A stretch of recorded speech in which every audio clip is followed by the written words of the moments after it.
Oh, let's just set this summer over here. I don't have a standing way. Camera. My neighbor just got home. He's got a really cool car. Oh, what is it? 65 AC Cobra replica. 302 or 351, I don't remember which engine in it. It's really nice. Sounds really good. Side pipes though. Oh, where was I now? So, I guess let's assemble a carburetor. Fuel bowls, yep. Got those done, those done, those done. Yeah, let's make sure all these are. We need that one there. This is the worst part when you start something. It's been a day and a half, 2 days since I came back, and legit, I set the camera up and I sat down. So I haven't looked at this in 2 days, and I've done a bunch of other things. So in my mind, how things work, I kind of run a file category thing, and when I get back to the project, I just run through everything real quick. So I gotta do that now.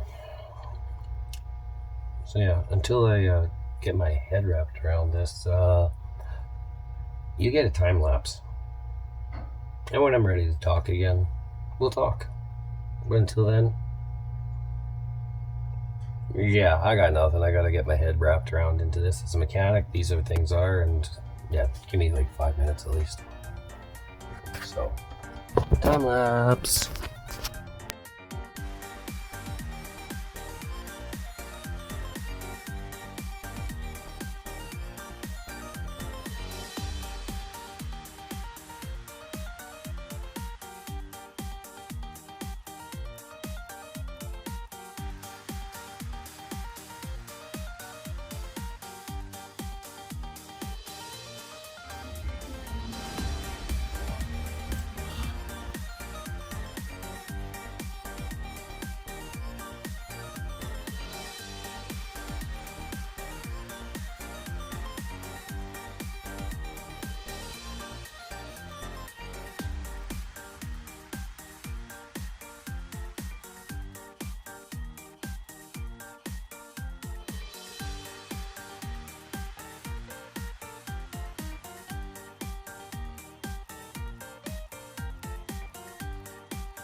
Well, all that is cleaned, all that's done.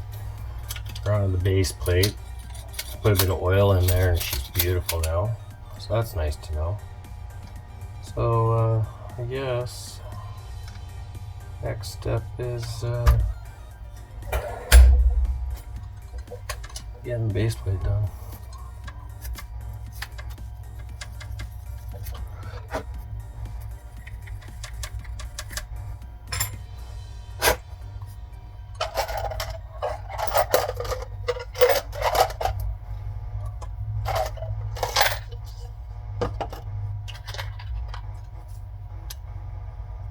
There's been a massive, sorry I talk really quiet when it's just me around, so I gotta learn to talk a little louder, I've been told. I legit really just like talking quiet like this because I find it very calming. So we'll see how that goes. Anyway, these are your idle screws. So I'll just seat them, and typically anyway from turn and a half on smaller vehicles to 2.5-ish. So I'm gonna go 1 3/4. Let's see if that's gonna adjustment for this.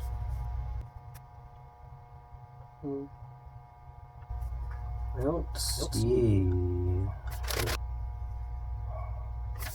Okay. I just typically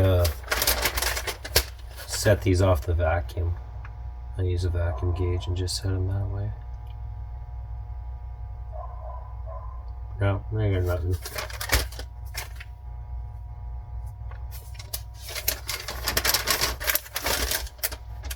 I should have measured or counted, but I didn't. That's my own fault. But I know they weren't in that far, so. I've done everything. So we're gonna start with about 2 1/4. It's a big motorhome, big motor. 2 1/4, 2 1/2, yeah. So half, 1, half, 2, half. So basically what these are, you see that little tiny needle right there?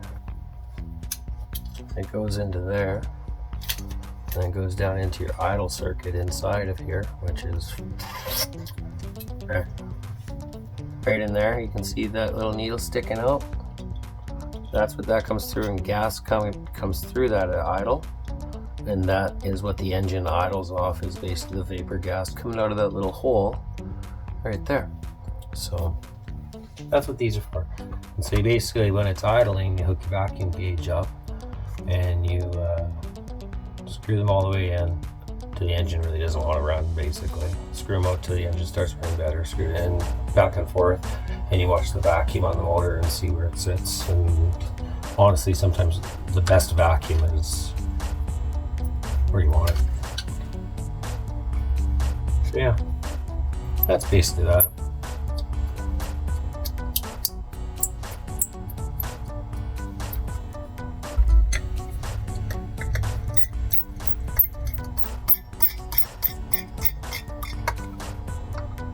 So 2 1/2, right?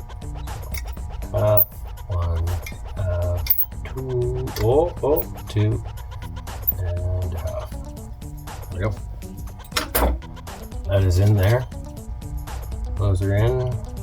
Everything else checks out down here. Let's make sure. I know we're supposed to have 2 throttle body gaskets with this thing, so we're gonna have to make one. And I have a template for enough. I do too. And we gotta make a base plate because it's got a heat riser in this one. So we will, right there. We'll get that out so I remember. Take that with me. Right there. Okay. So I believe now we can. There's nothing else on the valves. Just double check. Like I said, it's been a while since I've done one of these, so yeah, maybe a bit slower on it. Ooh. But you know what? Whatever.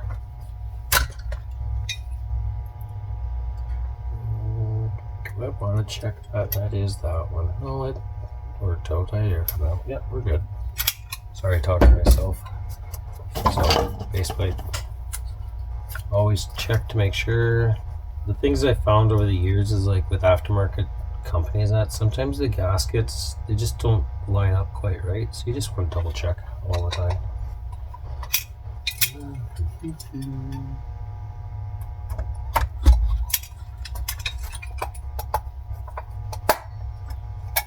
Okay. Sure. Safe, right? Oh yeah, that's perfect. See? Improvise, right? 1, 2, 3, 4, 5, 6, 7, 8. I believe that's it right there. 4 and 4. 1. Yeah.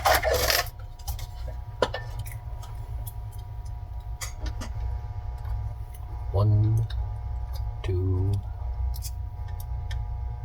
3, 4, 5, 6, 7. So I know doing YouTube, most people they come up with scripts and they come up with all these big fancy things to attract or keep the audience intrigued because, like, let's be honest here, with technology nowadays, everyone's attention span, if you look at analytics on videos and you talk to a lot of people, it's 2 to 3 seconds, if that. So trying to keep people's attention span is a big job and a big hassle, and honestly, why? Just why do it? There's no point. Just do what you want to do, how you want to do, and if people resonate with it, go for it. If they don't, fuck them. That's not worth it. Because at the end of the day, anything to do with being a creator, or anyone that even does a slight bit of media or a slight bit of Instagram, whatever you want to say, right? It's a lot of work. You don't realize the amount of hours. Like, the viewers alone don't realize, if they've never made videos themselves and just watch. Yeah, some of you might be them if you ever watch this. If you don't, whatever. My last video has like 9 views. One before that, 7 views. Do I care? No. What? Because I just enjoy doing this stuff and talking to that. BS. Either way, what I was saying. I forget what I was saying. Something to do with views. Oh, yeah. Basically, I'll just post what I want, how I want, and if I want to talk nice and quiet like this, that is what I will do. I'm not going to go get all giddy up and fancy and everything for the audience. No offense, I don't want it. It's a lot of work, and I don't got the enthusiasm for that. Some days I do, but not most. Like, yeah, no. The big well, you're probably getting bored by now.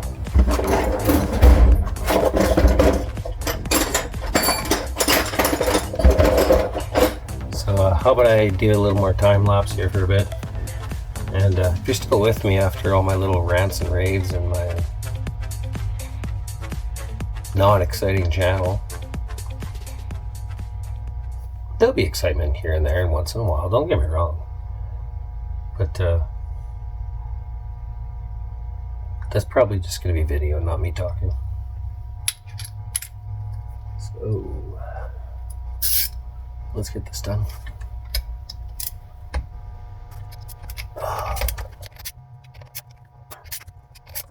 Here's another thing I'll say. I thought I was going to go time-lapse. Yeah, whatever. I do what I do because I enjoy helping people out. I enjoy fixing things. I'll say it. I do. So, you know what? Every little bit that you can do, I guess, one way or another, help someone out, right? Like, I know I'm not the fastest, and I'm not the best out there. I will be the first to admit that. But I like helping people out, especially I like doing this kind of stuff because, I don't know, I find it gratifying. Even though most people don't understand the hours, like I think I've got 14 hours in this carburetor now. It gets a little after a while. I'll just say it.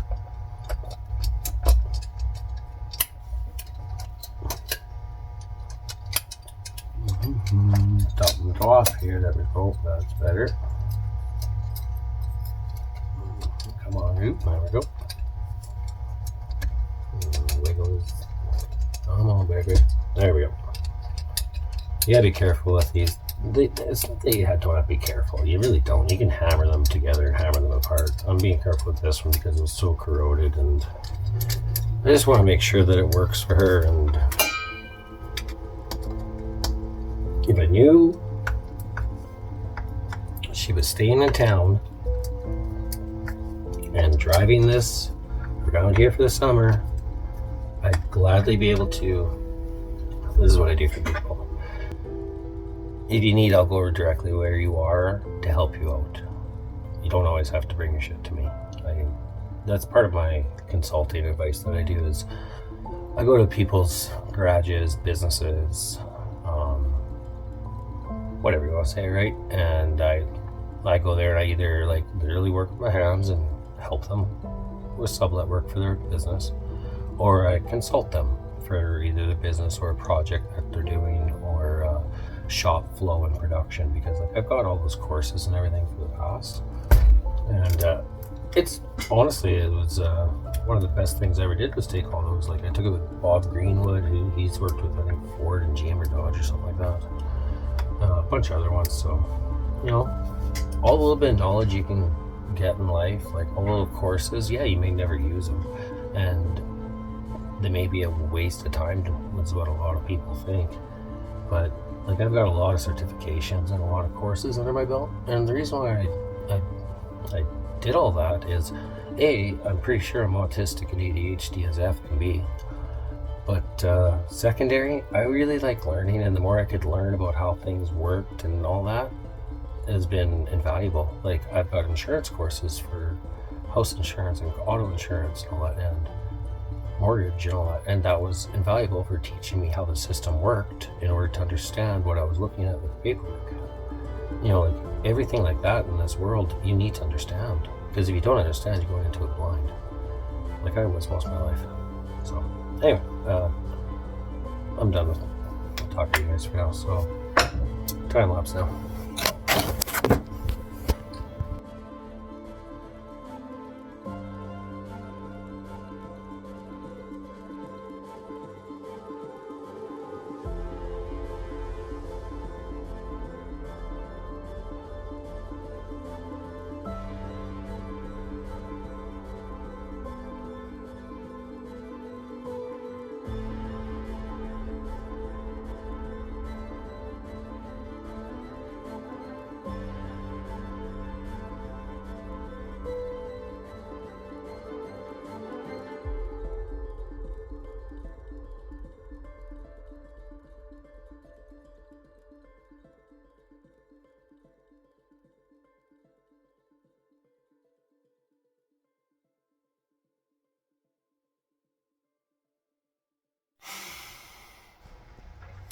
Well, it's together.